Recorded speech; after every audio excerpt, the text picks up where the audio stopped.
Welcome to Scrolling to Death. Today, I am joined by Jenna Poste, a tech executive and mom of two and co-founder of the Nova Scotia chapter of Unplugged Canada. Hi, Jenna. Hi, Nikki. Hi, thank you for being here. I so appreciate to be here. I've been very inspired by honestly all the work that you've been doing and been following you for some time. So I'm excited to be here and chat.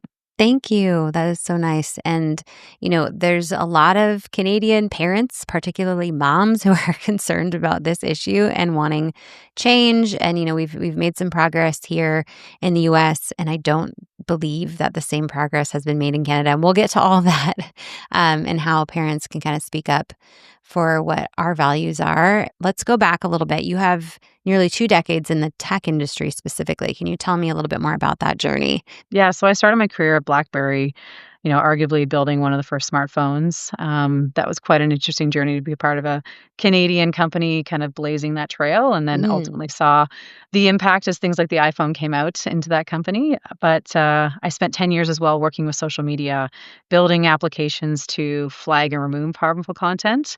And then more recently was actually trying to build a product in the well-being space to actually help people's well-being. So I feel like I kind of have gone full circle through my journey, and much of my exposure to the working with social media especially has sort of informed my decisions and how I approach this with my own family and my kids. And, Yeah. when you really see the ugly depths of what social media and online can bring, it really, I think, changes how you look at this technology. Yeah. Back to Blackberry. What happened to Blackberry? I think you can watch a movie and get a perspective. Okay. But I think really, BlackBerry was trying to build something that was trying to make you, the tagline was always on, always connected, which I think at the time was very exciting. And it kind of opened up a world where you didn't have to sit in the office to continue your work. You could take that kind of anywhere. But, when the iPhone came out, I remember that day, like we literally had it in the lab and had torn it apart. And there was a huge report on the CEO's desk the next day. And it was that touch screen that really changed it in the App Store. So I think that is what really changed kind of what BlackBerry was doing to shifting it to me, what I feel has gone in maybe the wrong direction as far as we're now sort of seeing some of the harms that's coming from that. But Yeah. it really was impacted, and they didn't believe it for a long time. I didn't think nobody would actually want a touch screen. They wanted a physical keyboard. There wasn't this blurring of bring your personal life and work life together on a same device. I think they always thought that'd be very separate. But I think the bring your device to work movement is what really changed that, where people wanted to have their personal life and the work life almost merged. Interesting. So the executive team at Blackberry, they didn't jump on the bandwagon right away No. to try to compete.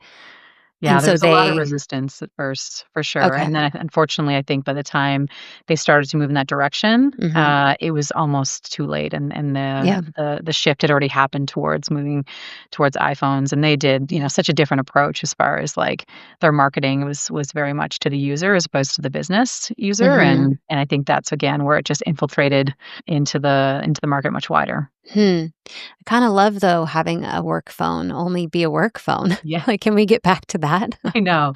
And I feel like a lot of things we need to get back to what we used to have. I know. I was just talking about that an hour ago on another interview. The good old days, we can't recreate the good old days, but we can definitely learn from some mistakes. And, it's a lot of people I know carry 2 iPhones because one is for work and one is for personal. Yeah, I definitely I don't have an iPhone. Having worked at BlackBerry, I just can never go there. I am more of an Android user, but Yeah. I think it is interesting. I feel like seeing a lot of people carry 2 phones, where it feels like a lot like double the burden in some ways, but also maybe nice because you can actually separate your personal life and just put away work and actually leave it alone for a while. Yeah. As long as they're leaving it somewhere, and personal too. Leave that somewhere during the day when you're supposed to be working. Interesting. Okay, that is fascinating. You built apps to identify and remove harmful content.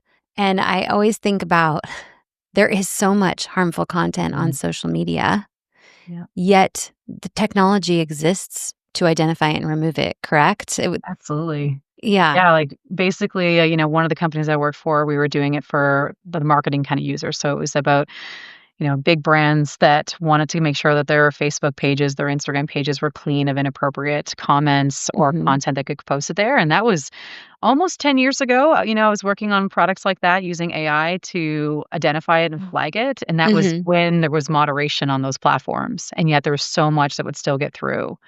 And then, the next company I worked at was really a threat intelligence platform. So it was working for security teams within organizations to do executive protection, or it might be, looking for workplace violence, threats that might be coming through there and trying to Mhm. kind of get a signal before there was an action taken.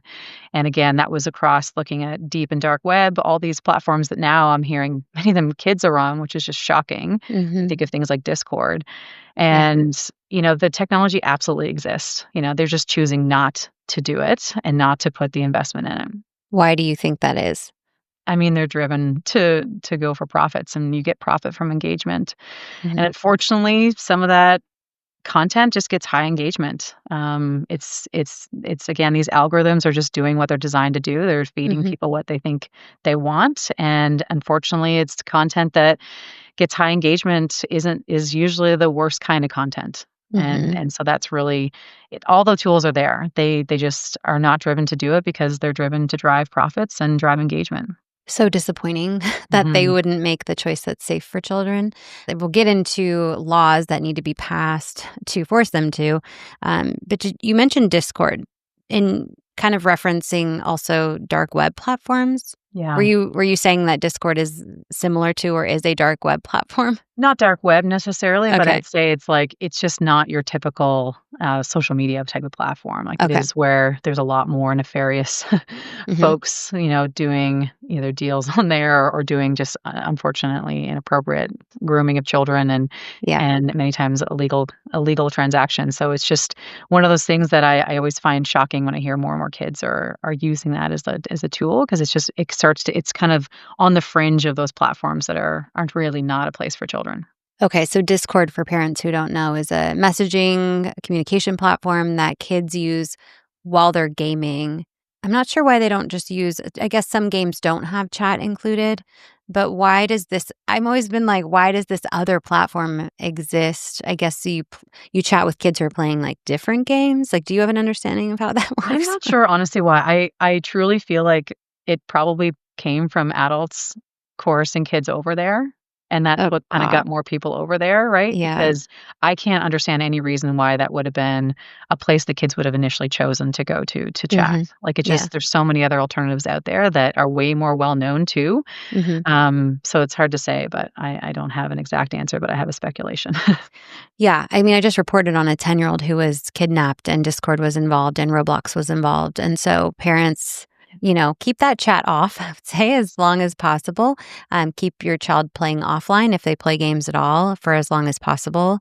Do you have any other tips for parents just here around, like, chatting while they're gaming, around gaming? And then we'll move on to other Yeah, I topics. mean, it's hard because like, my kids are not gaming at all right now, like, Right, we've me kinda either. kept that away, but I think just in general, even just try that as far as, like, keep them off it as long as you can, Yeah. and then when you do, try to make it offline, do it in person with some other kids in the room, that's the Mhm. best approach to kinda introduce gaming, and then when they do maybe eventually get online, keep it with just the people that they know and make sure that they have those conversations with them too to make sure they get those critical skills to be aware when somebody might start trying to, like, bring them over to another platform like Discord. Yeah.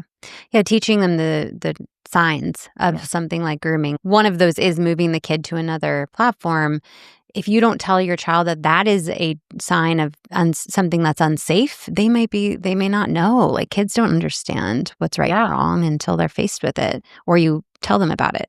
exactly. Okay, so you said in one of your emails to me, you wrote that you saw firsthand how social media platforms are engineered to maximize engagement, to prioritize extreme and harmful content for kids.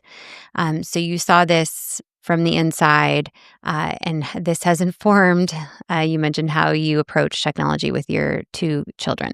So speak more about how you are attempting to keep them safe around screens in your household. Well, I mean, since the beginning, me and my husband have taken a real low tech approach. Like, we don't have a tablet in our house. We've Mhm. just chosen to try to delay that as long as possible. And, you know, to be honest, I found because we haven't introduced it, and we really just have, like, once a week family night, movie night, Mhm. they don't ask for it, they don't crave it, they don't feel like they miss it because they've Yeah. never had it. Right. And even, what I was really proud the other day talking to my daughter and, every now and then they get like a reward day at school for the class. And there's Mhm. always like a movie day or there might be a fort building day or go outside day. And she always wants to do the like get outside or like Mhm. bring a stuffy and build forts. Yeah. And, the whole class wanted to do movie night, which she was excited about too, because she does like Mhm. movies. But, you know, they just default to those non-tech Yeah. options because we just chose very intentionally, and it wasn't necessarily an easy path, but Mhm. we chose very intentionally to try to delay. And Mhm. we were just now starting to figure out, like, as they're asking questions, where they had friends who are playing Roblox and Mhm. or kids in their class, anyways, who talk about it, they're starting to ask more questions. And I Yeah. think even what we're trying to do is build a little bit of, like, awareness. Like, we have a lot of conversations with the work I do with Unplugged Canada is, how these devices are tricky and, they Yeah. do addict kids easily. So they are already starting to form, like, a little bit of skepticism around these devices and just, like, Mhm. recognizing that, I can see why they'd be addictive. They're really fun, like, they're Yeah. really engaging, and Yeah. so we're trying to do that so that they are making those choices themselves, and we're already seeing them starting to do that. That's beautiful. How old are they? 6 and 7. Okay. See, these conversations can happen so early. Your story reminded me of when my daughter came home, maybe in second grade, and she was upset because they have to line up before school, and the best line, the straightest line, or whatever, gets a reward. And they get to choose between extra recess or iPad time. Mm. And all the kids, the majority wanted iPad time. And well, at that time, we were opting her out of the iPad. So she didn't get iPad time and she wanted to play outside. And I had to have a conversation with the teacher about why are we rewarding the children, restricting them from outside time and rewarding them with more iPad time. There can be a big barrier, big divide between where I am in understanding of these issues and even what like your teachers are and your school is. How are you guys dealing with school issued devices if there's any or screen time at school? So I think, like, I've watched a lot of what you've shared about your experience and with Mhm. that, and I think so far in our school, I think we've been pretty lucky with for that most part. Like, Lex this year, she's just getting her first exposure to Chromebooks. So Okay. she's in grade 2. Mhm. And my son hasn't I think he said one day they had iPads or something like that, but I think Okay. it must have been literally maybe a substitute or something. Okay. So they don't have much exposure, and mostly so far she's been literally learning how to type. Mhm. So Yeah. it's not Okay. been like big games, and Yeah. so, we've been lucky. We did have a situation where another year, earlier, she had a similar reward where there was a reward for the class, and you were allowed to bring in a tech device, which I was Oh. not really happy Whoa. about. Yeah. No, no, no, no. Yeah, and so we at first we struggled with, like, what is she gonna bring? Because she doesn't have anything. So we literally sent her Oh. with walkie-talkies because she has Yeah, walkie-talkies, and we cute. thought, "Well, that'd be fun. She could play with somebody." Mhm. And she came home upset because the teacher had said no one was allowed to share their tech, but they didn't tell us that in advance. So she had to sit there and do nothing because she wasn't allowed to let someone else use her walkie-talkie with her. That was our Yikes. only incident. Again, that didn't happen again in the year. Yeah. But I hear the same where, like, some kids a couple grades older in the school, some teachers really lean into that as a reward. Like, you finish your Mhm. work and you get Chromebook time. Yeah. And even the kids in those classes I've been chatting with, and they're like, I see the kids, they're just rushing their work. Then Yeah. they go and they get their Chromebook, and then they sit Mhm. with their back against the wall so the teacher can't see their Mhm. screen, Yeah. and, they're snickering and that they're getting into something they shouldn't. Yep. How do we stop that? Because that is the wrong choice across the board, no matter what age Yes. your child is. A reward cannot be screen time. It cannot, especially in educational environment. So, how would you recommend a parent kind of start that conversation with their school or peer Yeah. group? Well, I think something that really resonated with me recently that I think is a powerful statement that parents could use, because I saw the study that said, schools are now looked at as, a place that's supposed to help with kids, nutrition. So we now have like lunch programs across the Mhm. province where every kid gets a free lunch every day, Mhm. Yeah. and they're supposed to be for physical education.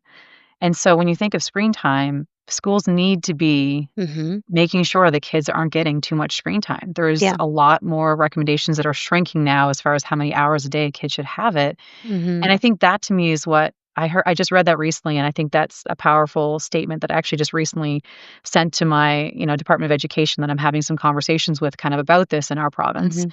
Yeah. And I think that is a duty that those schools have, is to make sure that those kids aren't getting more screen time, because you can't control what they have outside school, Mhm. but you can control how much that they are getting exposed to in schools, Mhm. and be looking to, when you do have that screen time, like, make it something that's appropriate and well Yeah. controlled much later than it's being introduced today. Yeah, and I feel like schools should have the responsibility to take the lead on the screen time that kids are exposed to during school. We parents can try to influence that, and you're doing just that, but it can be difficult Mhm. to influence any real change within the school system. And so, when I had some bad experiences, I don't think I did a good job trying to work with the school and, like, be on the same team. I sort of saw it as us me versus them, and I did feel like I was getting gaslit and not listened to, so that was from both sides. But I know that there has been success with parents and schools working together with the concerns around screen time, to restrict what kids can get access to on the devices. A lot of those, if not all the devices, have a screen time setting, like at least just setting limits or being able to track. Okay, anyways, moving off of schools particularly, our kids, mine and yours, are young. They're young, and we have the benefit of time and knowledge and education coming our way, a lot more resources available now. So we are able to delay in hopes that maybe the online spaces will become safer, Mhm. but also have really important conversations with our kids. But, there are a lot of parents who have already given it, and their kids are teenagers, and it's, like, so hard when your kid's 16 and has an iPhone and everything's private and everything. What do you recommend to parents who maybe already have kids with devices and it does feel too late to sort of take the step back? How can they help keep them safe on those devices that they already have? Yeah, well, I think, like, one of the most important things is having conversations with the kids about, Yeah. being that safe space for them to come to if they do get exposed. Yeah. I think there's some really clear ground rules that you can create in your home, get it out of the bedrooms, like, we've heard that over and over again, Over like, and make over, rules yeah. of out of the bedrooms, Yep. like, not at the dinner table, making sure that, if you are setting the right example yourself. I think Mhm. that's something that I've tried to do very consciously with my kids, Mhm. is being able to put it away and not having it on my body. As soon as it's, like, off my body, I feel so free. Yeah. And, if I do have it, I try to, like, tell them why I'm using it. Like, am I using it for a recipe for dinner, or Mhm. am I having to respond to somebody at work? So I think parents, no matter what age, but especially Mhm. even teenagers. Yeah. And I think I heard, Chris from Protect Young Eyes recommend something recently that I love, that was Mhm. like, have a conversation with your teenager and say, you wanna have a family meeting about screen time. And he said, but tell them you wanna talk about your screen time and how you can be better Yeah. at, engaging with them, Yeah. and putting it down. Yeah. Because they're gonna come at that thinking you wanna talk about their screen time, because it's Yeah. always about their screen time, and Oh, open the Chris. door so they actually, like, see you being vulnerable and saying, "I recognize as Mhm. an adult this is hard." And Yeah. so, try to open it up, and the more you can emulate that, I think the more Mhm. you can try to, set the right example. And then Mhm. in general, I think it's just, again, checking in with your kids. Don't be afraid to look at their phone. I think parents, for whatever reason, just, like, feel like they don't wanna, invade their privacy. But I think, if Mhm. you're living under their roof and you're the adult, like, it's your right to protect them and try to keep them Mhm. safe. So you have to get a sense for, like, what is their feed looking like? Who are they talking to, and have those open conversations. Yeah, absolutely. Chris is right on, and I need to have a conversation with my kids about my screen time. Mhm. My goal was always to, if we're watching a movie, I don't need to have my phone next to Mhm. me. When I'm engaging with them, it's down, and if I do have to grab it, it's like, this is what I'm doing. Yeah. But you fall out of those routines so fast. It's so addictive. You make excuses. I bet if I bring it up to them, they're gonna say things like, "Yeah, mom, you're looking at it all the time." When I know I don't do a horrible job, but I could do way better. And so that's a Mhm. great reminder of that. And, checking the platforms is important, like you said. Using third party monitoring that can help Yeah. send you alerts like Bark is important. And the problem is, though, that no matter what you add onto their phone, no matter how much you look at it, there's hidden areas, there's things they can hide from you, there's things they can delete, and Snapchat deletes its own posts, and so it's the conversations that are really important, but we can't protect them entirely, and that's why we need to pass laws to force them just to be safer. If they're gonna market to our children and allow our children on there, they can't be promoting deadly content into their feed. And so talk about what's happening in Canada, if anything, around online safety laws.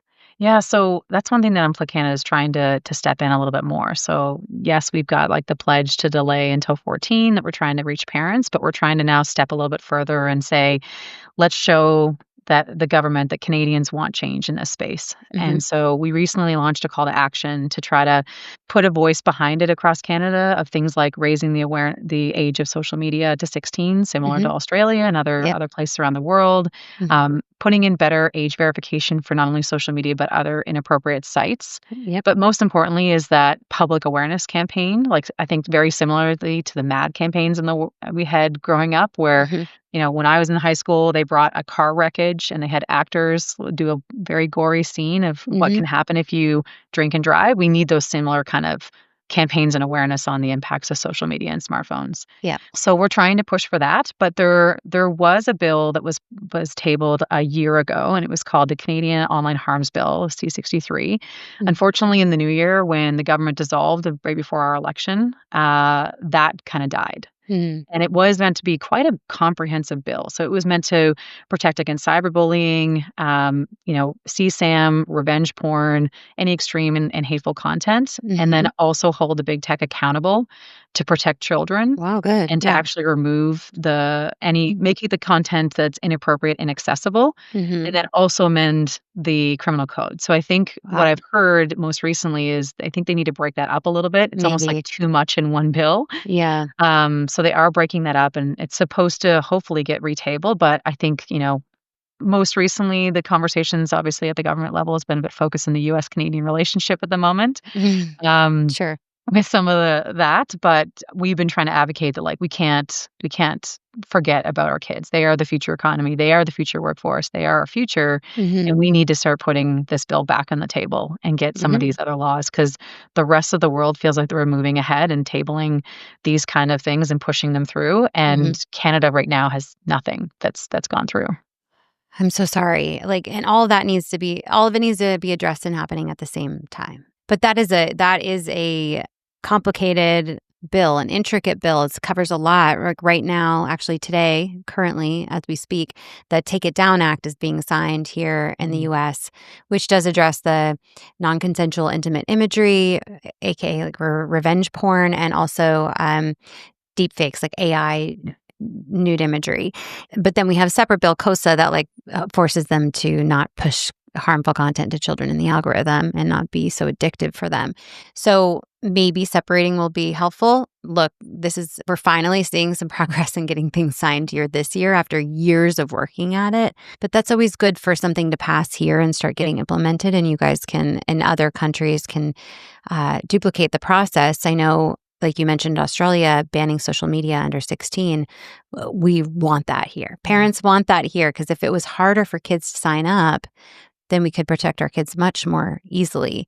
I'm so glad that you and your team at Unplugged is working on this, not only the regulation, but just societal norms and helping parents to understand the research and what's actually happening to our kids when we do the seemingly easy thing of being like, sure, you can have a tablet and play this game, but it's so much more than that. Yeah, Unplugged Canada got launched at the end of last year. So we were a little bit, again, behind when you saw Wait Until It's has been around for years and Hmm. Smartphone Free Childhood has gained some amazing momentum. So Yeah. launched at the end of last year. I got involved shortly after when I found out about it and immediately wanted to sign the pledge and help bring some awareness. So we've been creating these like local chapters across the province. Hmm. We've got chapters almost in every province, but we still have a few more to kind of go. So I'd say anybody listening who's interested in getting involved, please reach out. Hmm. And, we're just trying to build that community, build a community of parents. I know across the country, but I can speak specifically to our chapter, we've held a number of parent events locally. Hmm. So I held one in January. We had a couple hundred people interested and over 100 join us in person and online to like Wow.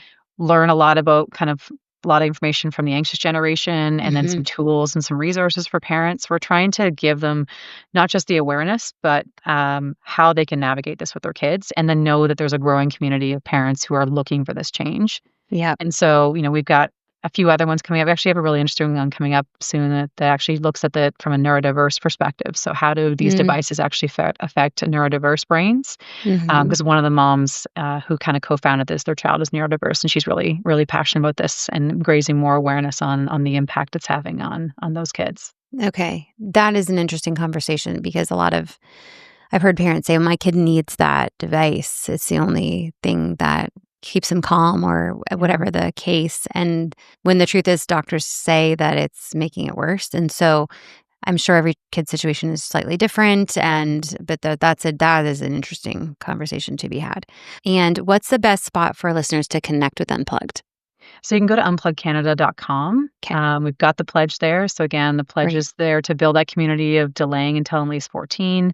Okay, We list our events on there. So if there are any local events, or even many of them, we try to make them virtual so that it is accessible to anybody in the country who wants awesome. to listen to the events. Hmm. And we've got our call to action there as well. So if you want to help us kind of show more Canadians want to see change and help show the government that we need to step up Hmm. and move some of these bills forward, please support by signing your name there. And yeah, reach out to get involved. I think that to me is one of the most important things. And if nothing else, just have a conversation with the parents around you. Like Yeah. send this episode, send Unplug Hmm. Canada's pledge. Like just open up that conversation because I think that to me is what's been really powerful is everybody has an opportunity to make a small change in the people and the community around them. Yeah. And it only happens though if you're willing to have a conversation about it.